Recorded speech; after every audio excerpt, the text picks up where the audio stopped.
Well, good afternoon, everybody, and welcome. It's nice to see a really large turnout, especially on Super Bowl Sunday. This one of the two big events of the day is the Super Bowl and Lanny Haldy's revelation of the salacious early beginnings of Middle Amana.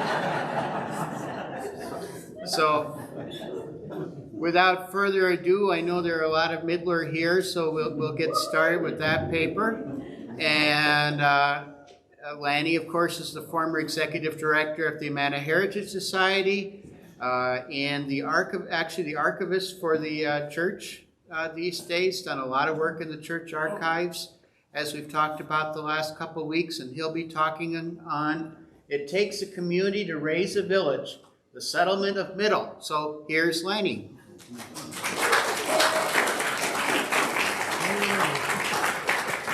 I know that most of you are here for the commercials.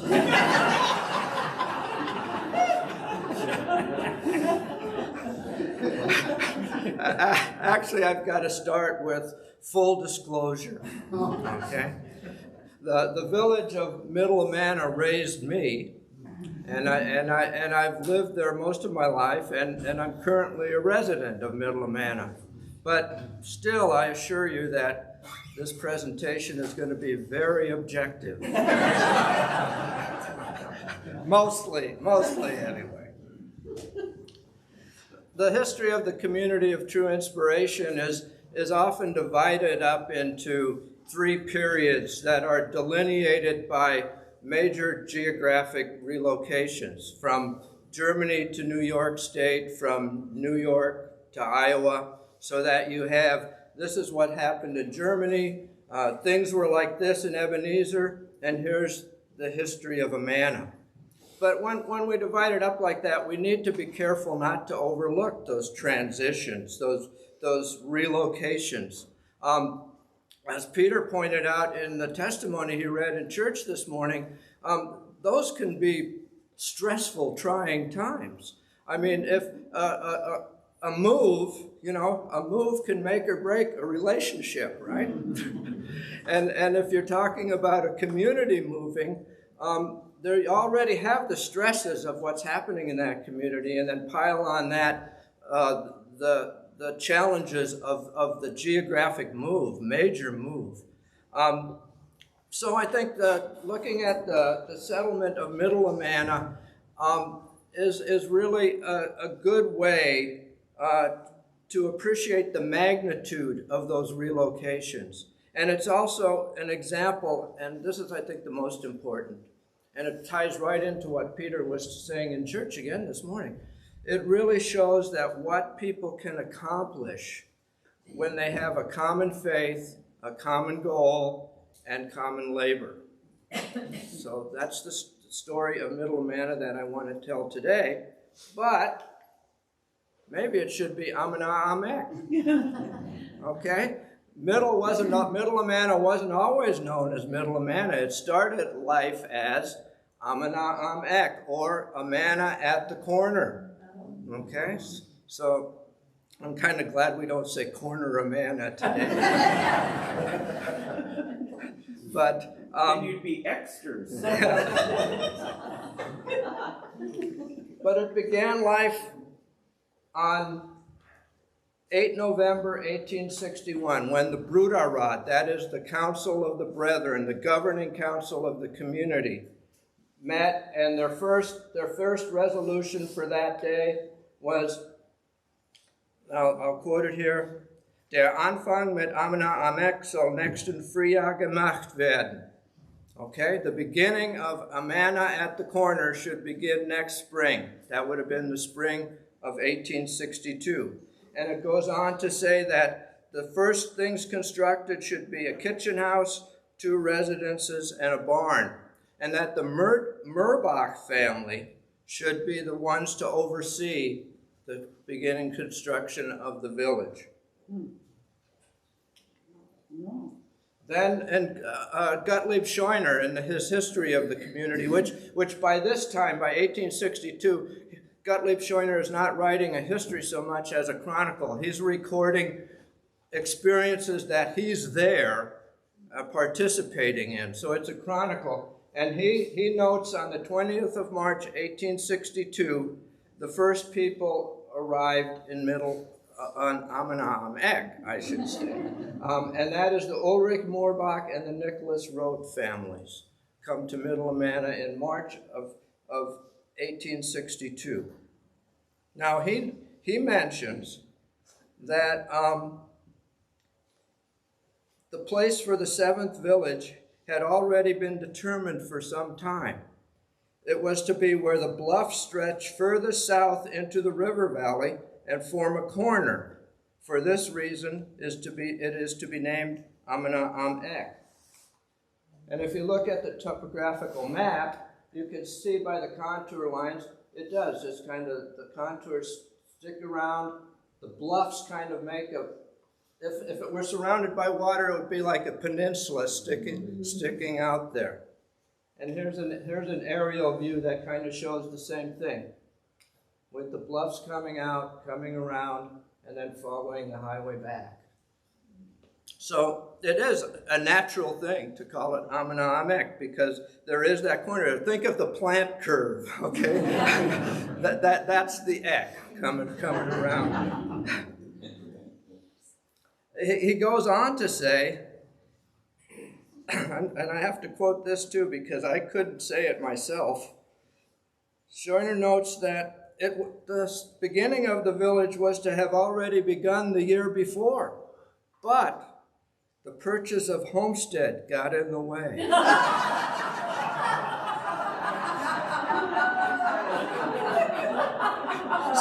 So already before it exists, homestead is a thorn in the side.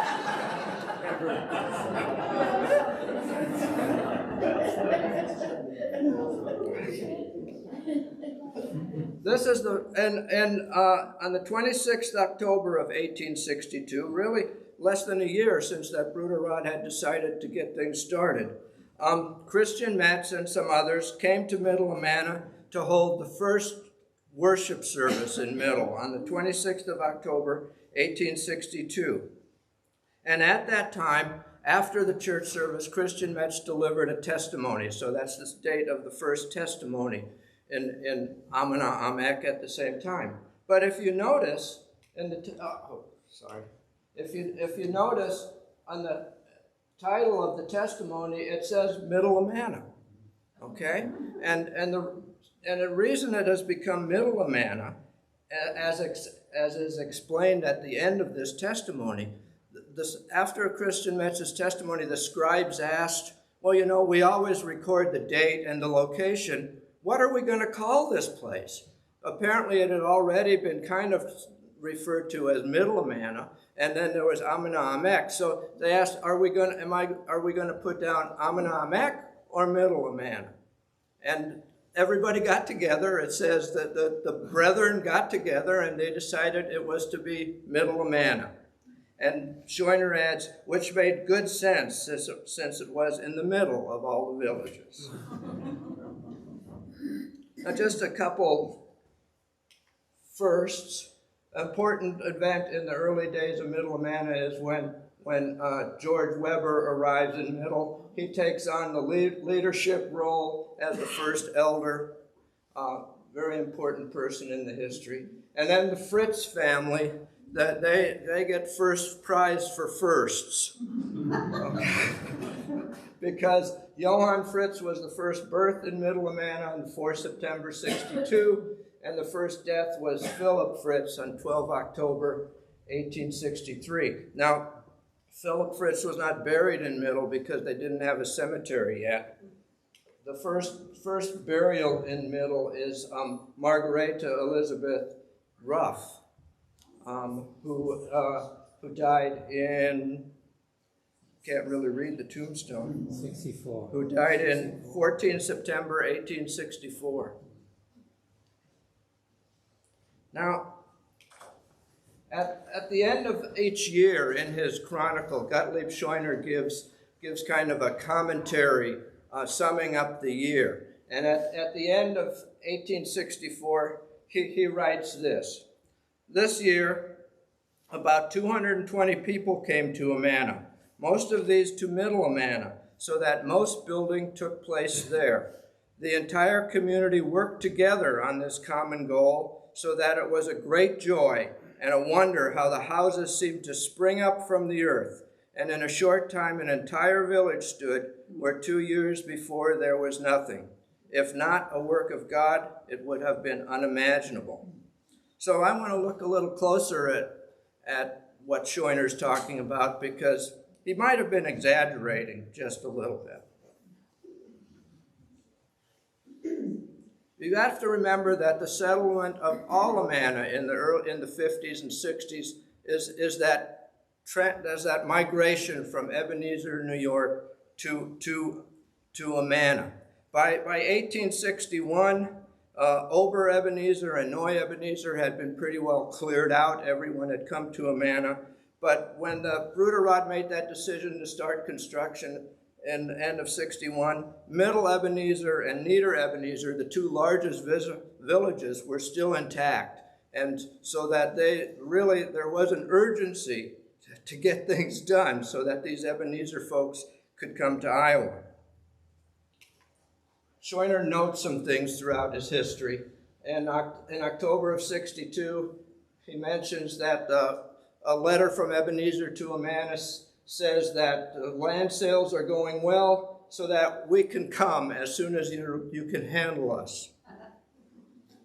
And then he mentions a few parties arriving, a few groups of people arriving from Ebenezer, family names, the Moorbachs, Reedies, Trommers, Peuchers, Lippold, Werner, Wolf, Ackerman, Herman. And then one of my favorite letters that he quotes is August Meyer is writing from Ebenezer in 64, towards the end of 64. And he says, the liquidation is going well, and because of that, Middle Ebenezer is becoming worldly. It's high time we get out of it. And when he meant liquidation, he really meant it twice, because they were getting rid of stuff, and what he was talking about worldliness is there were taverns opening up. So it was, they were liquidating in more ways than one. This is an old map drawn right in 64, I believe. I show it basically because it has the houses numbered, and then here on the margin, it's listing the families who are living in those houses. It's an interesting resource in that if you want to know just who was living where in those early days, that's a perfect map for that. But to really understand, I think, to understand the magnitude of that move, we can look at a graph. And in case you're wondering, yes, that is graph paper. and I put those dots on by hand. But this is the horizontal axis is the year 1855 on the left, 1870, just 15 years. And the population figures from 0 up to 500 there. This line here, that's the main village of Amana. You can see steady growth from the very beginning for the first 15 years. These dotted lines here are east and high and west and south. Okay? Then you look at this one. Wham! That's Middle Amana. Okay? In 2 years, it went from 0 to 220, the population. So that's how fast they were building stuff. And of course, then if you've got all these people coming, they've got to be staying somewhere, right? So that there's got to have been major construction going on. And this is one of my favorite documents. It's in the museum. It's a scrap of paper about 8 inches square, and it has plans for the houses in Middle. This one, it even goes so far as to show who's assigned to live there. And one of them is George Weber, one is Troutman, It shows the center hallway. It shows, interestingly enough, the Buchstube, okay, the book room, right next to the hull shop, the woodshed. Okay, so Scott, whose house is this? Ursula. It's their house. This is the house just across the street from the Middle Amana Church. And what I find interesting about it is it even says what the dimensions are, what the room layout should be. Here's a small image of what the upstairs is like. Over here in the margin it says that it should be full basement over 2/3 of it, and the other third should have just a half basement underneath it. So very specific plan for it. And then on the back of that document, it has notes about it. And you can see that they've filled up every space they could. They even started writing. I think this was Moorbach. I think one of the Moorbachs actually kept this, drew this plan. But just some of the things he talks about on the back there. It says, according to this plan on the other side, 5 brick houses were built this year. 3 kitchen houses, a bakery, and a house occupied as shown on the front. Okay? Plus, there were built 5 10-room wooden frame buildings, 3 5-room frame buildings, a brick house, and then Peter might be interested in this. I wanted to show him. A brick house, the upper story of which will serve as a large meeting hall, which I think refers to the house that's across the street from the Burger House, the Ale apartment building there, the Her House, I would call it. I think that's what that's referring to. Plus the shops and factories, so that in the year 1864, that population spike there, in the year 1864, 20 buildings were built. In 62 and 63, 15 had been built. Plus there were sheds and barns that were just kind of thrown up, so that in those first year and a half, couple years, 40 buildings were built in Middle Amana. And this is, I just kind of colored these. The yellow are the ones that were built in 62 and 63. The red are what was built in 64, and then the blue is what was built in the next 5 years, from 65 to 70. So you can see that the beginning, the nucleus of Middle Amana was this block right here. Okay? And then in 64, they kind of swung around to expand it. The next few years, they filled in with other buildings. Where is your house on that, Lanny? It would be right there, that yellow. Oh, okay, okay. Yeah, so this would be the Burger House here. That would be where Marlene Trumpel lives. Okay.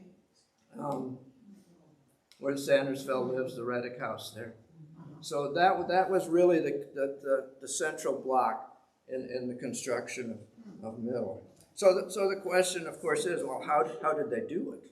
How could they? Because these aren't shacks. You know, these are substantial buildings, and many of them actually made out of brick. So it took a lot of labor. And the simple question, how they do it? Well, the community did it. It takes a community to raise a village, and really the entire community helped. The Bruderrat, again, that trustee council, was totally preoccupied with the move in those years, in the late 50s and the early 60s, and they were on top of it. Every meeting they had, they would be talking about construction, and what couple things they did. Like here's a minutes from their meeting of 30 October 1862, where they're actually assigning personnel. They're saying each village has to supply so many, that carpenters, the first one, carpenters, 2 or 3 must come from Amana, 1 south must supply 1, west supply 2, and east supply 1 carpenter. They also talk about cabinet makers, and each village had to supply cabinet makers, masons, quarrymen, they were really leveling quotas really as to what other villages had to do to help with this construction. And it wasn't only just manpower they were providing, it was animal power too. They would say you had to have so many teams of oxen or so many teams of horses from each village to help out in Middle Amana. And materials as well. The different villages had to bring lumber in. They were like West Amana was responsible for so many boards to bring to help build the village. And in fact, the other villages were actually assigned specific buildings to build so that they would have to bring not only all the materials, but all the labor to build buildings. Here they're saying Amana was responsible to build a frame house, 3 brick houses, a valk house, that's like a fulling house for the woolen mill, and an engine house for the factory. So that, and then South High had to do the same thing. So this quote is what Amana had to build, what High had to build, what West had to build, what South had to build. And this was all built in Middle Amana. What does that first line say, the title of that? Bruderratsbeschluss. Okay, and then what is the second line? I mean, the line under Bruderratsbeschluss. Here? Yeah.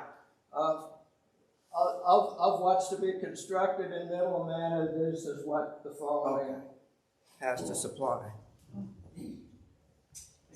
So then there's an addendum to that where they're actually giving the dimensions. They're not only saying you have to build this, but these are the dimensions and the specifications that they have to conform to. So the Bruderrat is really on top of it. I mean, we'd probably use the word micromanaging at the time or today, but they were doing that. But they didn't do it all themselves.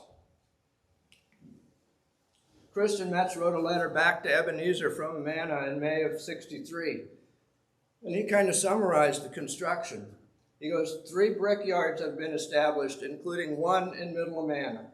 And I found this interesting. A brickmaker from Davenport was hired who came with 10 helpers. And he noted that at any given time in all the villages, not just in Middle, but in all the villages together, 70 to 80 hired hands were working on the construction at the time. So it must have been a really hopping place. I would have just loved to have been there at the time and just see what all was happening. But if you've got people, you've got buildings, you're not done yet. You got to put stuff in those buildings, right? You got to provision the settlement. And of course, they bought a lot of stuff locally here, but they also shipped lots of stuff from Ebenezer. I mean, imagine moving a household and then imagine moving 200 households. So that they were shipping everything. We have some shipping records in the archives, and they were shipping windows, doors, chairs, beds, stoves, tools, even apples and potatoes, everything imaginable, really. The first thing I noticed that I found that was shipped to Middle specifically was an interesting mix. It was one box of ropes, 1 box of chains, and 1 box of dishes. So you can see there, there was the construction stuff, the ropes and chains, and then the dishes, to feed the people doing that. So this is also. They moved all the craft shops and that kind of stuff. Here's the page where they happen to be moving all the things from the bookbindery, from Ebenezer to Middle Amana. And unfortunately, so much of these shipping records, they just put sundries, okay? So you've got a box of sundries, whatever that means.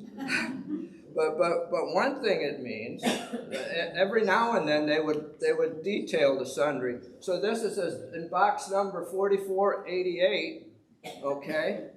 this is what was in it. They'd actually give a detailed inventory. And you can see it really is sundry. I mean, you've got books. The first two things are books. And then you've got some tools. You've got mill files and auger bits. You've got a buffalo skin for Ferdinand Weber. You've got a bedspread for Henrietta Marshall, and you've got a chamber pot with cover for Louise Kloppisch. I mean, it really is interesting that they would put all this stuff in one box and ship. I mean, I wish they would have detailed all of it, but of all the, you know, there's probably 5,000 listings where it says sundries, and we have maybe 20 where they detail what's actually in it. So from 1855 until August of 1864, that's where the shipping records stop. It says to be continued in the next book. We don't have the next book. But in just that period, over 6,000 lots, that's crates or boxes, were shipped. And adding up the poundage, which they usually give, I came up with about 960,000 pounds of stuff. That's almost 1 million pounds, almost 500 tons of stuff that they shipped from Ebenezer to Amana. They did that mostly mostly by boat on the Great Lakes in the summer, but they used railroads in the winter to keep shipping. And that doesn't include those figures do not include the heavy machinery, the looms or any of the woolen mill stuff, or even, and another thing it doesn't include is the church benches, which I found curious, because you know we know they came from Ebenezer, but I couldn't find evidence of it here. But so I think that third book would be valuable to have, but we don't have it. Now, one thing that I really like about history is that there's always surprises. And when you're trying to answer one question, usually 3 or 4 other questions come up. So in looking at these innocent shipping records, I'm looking through them and I come across this entry. Hardware for chocolate machine. to F.J. Koch in Middle Amana. Hardware for a chocolate machine. It made me think that when they talk about the woolen mill in Middle, they never say the woolen mill, they just refer to it as the factory. So I'm wondering, maybe it was a chocolate factory.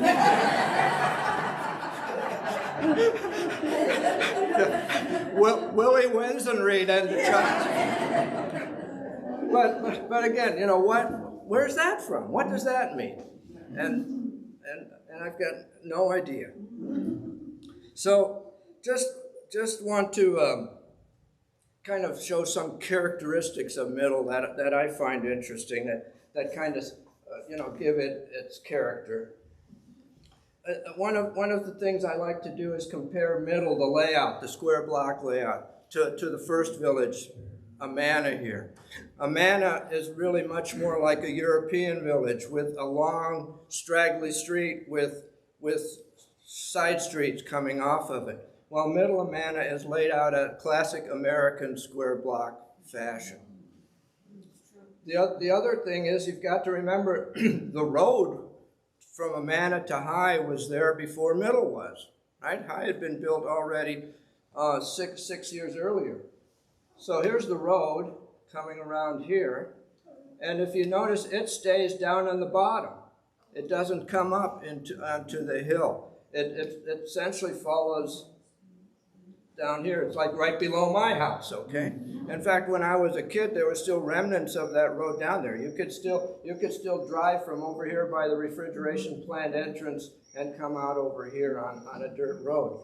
And it was only after Middle was built that they started cutting through here to get from Middle to High, from Amana to High. Then this map also shows that not everything. These maps are misleading because they show what's there. They also sometimes show what they plan to put there. So like here, here they were going to put the print shop here, which is where like the Thompson apartment house is. That would be the Romick house there on the corner. Then it's crossed out. You can see it's crossed out. They decided not to build it there. And one thing I was thinking in terms of archaeology, they always talk about building a wash house down here by the creek, okay, below the Reedy Cooper shop and stuff there. Whether or not they actually built that, I can't say for certain. Here's the brickyard that they were talking about, where they got the bricks for Middle, and of course the factory and the mill race. The other thing about Middle is that back street, which is, you know, the shops and crafts, the supply, the service businesses. You know, if you look at it, you've got the meat market, the bakery, the wagon shop, the Cooper shop, the blacksmith shop. All the shops are along that back street in Middle, which also makes it a little different than the other villages where they were more scattered about. And also the fact that the church is actually on a street with the entrances facing the street. Like in Homestead, that's true, but they didn't have a choice there. So, but it's curious that they decided not to put it in the middle of the block like they had everywhere else. Middle is also home to the Amana Colony's version of a high-rise apartment building, which is this cement block house. It's probably I would say it's the tallest residence in the Amana Colonies, because it's unique in the top. If you see the windows on the eave side of the house, they're the same height as on the gable side, and they're also 9/6s. The only house that has 9/6 size windows in the Amana Colonies on the eave side, and then in fact the walls go up to the ceiling. In most of the Amana houses, the wall comes up and hits the roof rafters, right, and then comes over to the ceiling. This has full ceilings all the way to the edge of the things. Those cement blocks were actually built on site, made in 1913. It's one of the last houses built in the Amana Colonies. Another feature of Middle that's a little unusual is the back porches of the kitchen houses. Several kitchen houses in Middle have these extra porches. All of them have the overhanging porches where the work was done. But Middle has these, you know, useless porches on the back side of the kitchen house. This is what. On the Romick house, and the Bill Metz house, there was one. On the Hahn house in Middle, there's several of these in Middle Amana. So, to conclude, then, this is one of my favorite shots. It's taken from the smokestack of the woolen mill, and now the Amana appliances, and of Middle Amana. I think all of the Amana villages, not just Middle Amana, again, are a remarkable example of what can be accomplished by people when they work together and they have a common goal and a common faith. Visitors and outside observers commented. They were amazed that these 7 villages could have been built in such a short time. And if you take the example of Middle, and consider it in the context of, you know, construction in all the other villages at the same time, it truly is remarkable, I think. And then remember, they were also working on the mill race, and a lot of this happened during the Civil War. Okay, you know, I mean, it's amazing what they accomplished. In other words, I don't think Gottlieb Scheuner was exaggerating in that quote that I did showed at the beginning. And then, so finally, I'll close by posing a question. And that, again, you know, history, you always come up with questions. I'll pose a question that I have to admit I haven't been able to answer. And that is, you know, Middle was the 7th and the last, or if you count Ebenezer, it's really the 13th village that the community had built. So it makes me wonder, did they purposely save the best till last?